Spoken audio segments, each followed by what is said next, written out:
जैसे तो आज मैं सिर्फ सुनने आई थी, फिर भी आप सभी को मेरा कोटि कोटि नमन। बहुत दिनों बाद ग्वालियर के कवियों के साथ ये शाम में सबसे पहले मैं ये कहना चाहूँगी कि इस छोटी सी बच्ची ने जो पढ़ा है, मेरी बार बार नज़र में 2 दिन पहले घर में जब करुणा दीदी की एक स्टेटस देख रही थी, तब मैंने उसमें इसको देखा था, तो मुझे लगा था बच्ची बस आई होगी कार्यक्रम में, और इसका वीडियो मैंने पहले नहीं देखा था।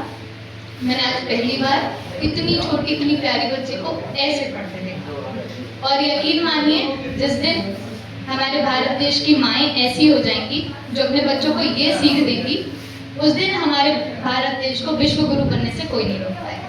एक बार जोरदार तालियां उस मेहनत के पीछे जो आप कर रहे हैं, क्योंकि हम परफॉर्मर्स को परफॉर्म करते देखते हैं, हम ये नहीं देख पाते हैं पहले कि उसके पीछे मेहनत किसकी है।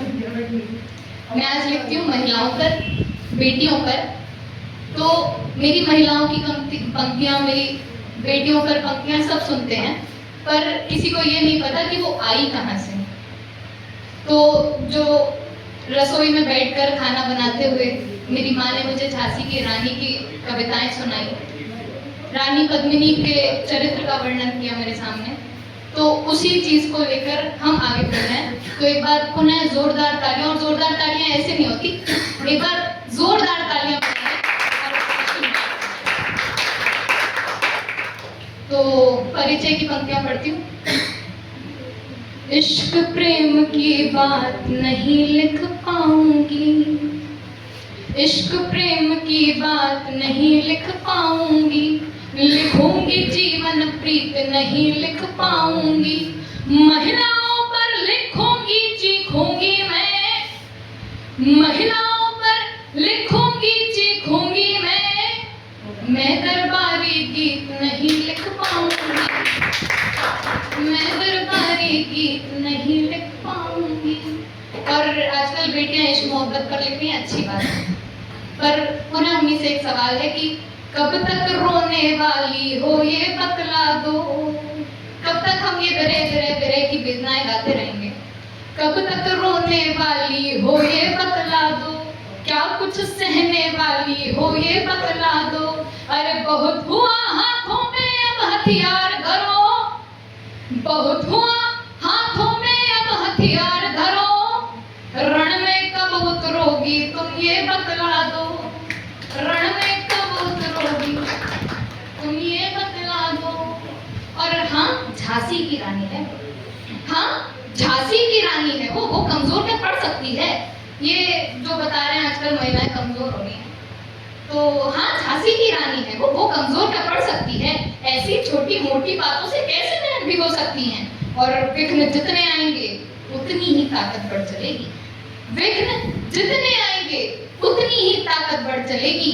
तू वो है जो हर एक युद्ध रणबीच अकेली लड़ सकती है, रणबीच अकेली लड़ सकती है।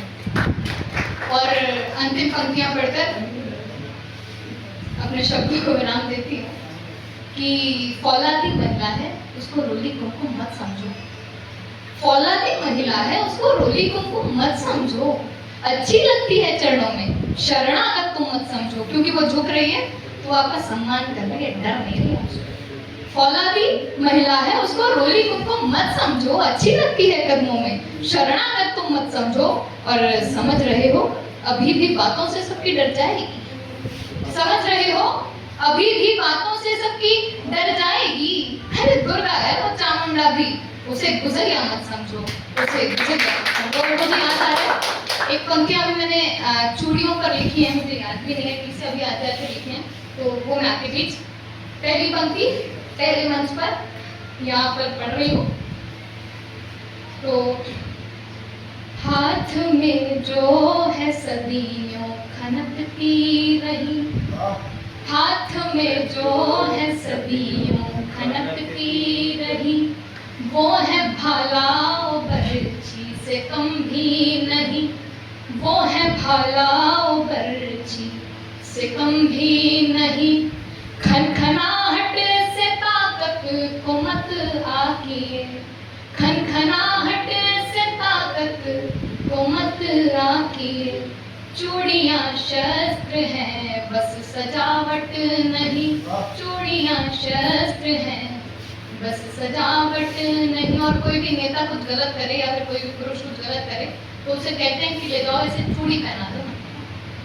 तब चूड़ियों की शक्ति आपके सामने रख रही हूँ कि तुमने कमजोर क्यों क्यों माना था, फिर इनकी ताकत हमें भी बताना था। फिर तुमने नामर्द के हाथ दी चूड़ियां, तुमने नामर्द के हाथ दी चूड़ियां। और देने के बाद क्या करना था? शक्ति चूड़ी की उसको बताना था। फिर शक्ति चूड़ी की उनको बताना था। फिर और चूड़ी नहीं श्रृंगार वो स्वयं एक कहानी है। चूड़ी नहीं श्रृंगार वो एक कहानी है, महिलाओं को मिली माँ अम्बे की निशानी है। और उस माँ के हाथों में चूड़ी देखी मैंने, उस माँ के हाथों में भी चूड़ी देखी मैंने, जिसके हाथ तिरंगा ढाल कृपाणी है, जिसके हाथ तिरंगा ढाल कृपाणी है।